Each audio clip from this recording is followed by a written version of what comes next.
This is just a tiny part of the 26,000 tons of rubbish that are produced by the state of Sao Paolo in Brazil every day. And around half of that is produced by the city of Sao Paolo alone. This is dangerous stuff because as it decomposes, it produces methane, which pollutes the atmosphere and contributes to global warming. I'm Amanda Burrell, and I've come here to find out how this can be converted into energy.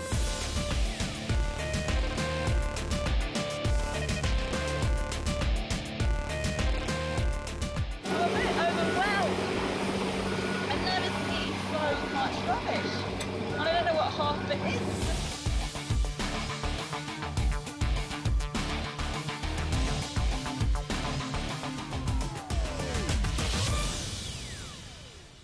Hi, Amanda. Olá, Bruno. God, you work in quite a place, don't you? And how bad is this stuff? O aterro sanitário funciona como um grande biodigestor, é gerado biogás. Acima de 50% é metano. Ele ajuda a propiciar o aquecimento global.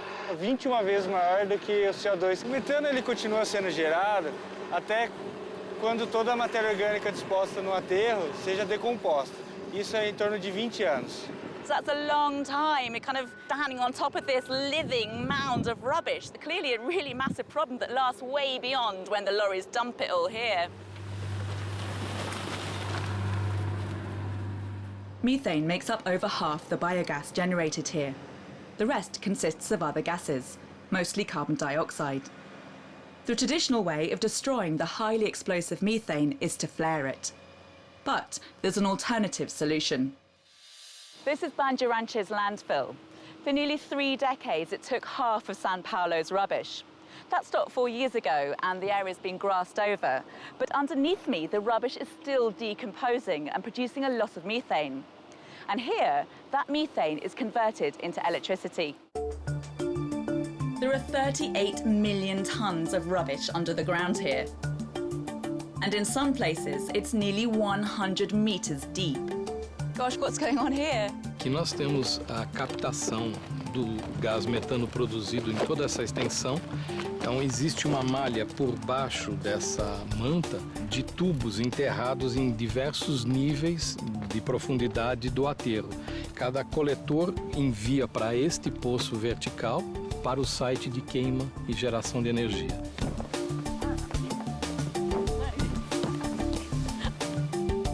So what's happening here? Ele está fazendo a medição de pressão de cada poço que nós temos aqui no local, sugando o gás que nós temos contido nesse site e enviando para a queima. Então ele tem que estar com a pressão negativa. A vacuum pulls the biogas up through the pipe. It joins a network of 45 kilometers of pipeline, which leads to the power plant.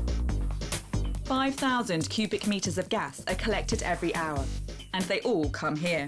You can actually smell it. I didn't notice it so much out there, but inside here there's quite a pungent smell, isn't there? It's kind of... O gás ele vem a uns 23 graus de lá e vai entrar em contato aqui e vai ser refrigerado instantaneamente.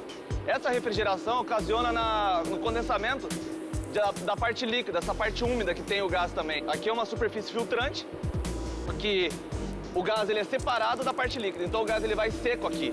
A temperatura precisa ser elevada. Como é que faz?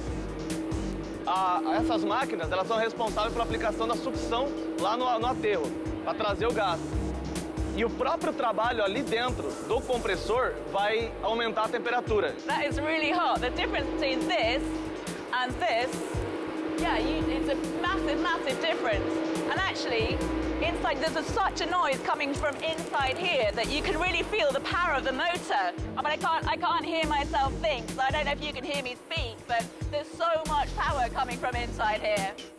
Once the biogas has been heated to around 50 degrees centigrade, it's sent into the engine room. I'm not allowed to touch anything, otherwise I might get burnt to a cinder. And I have to put these headphones on because it's incredibly loud in there. Here we go.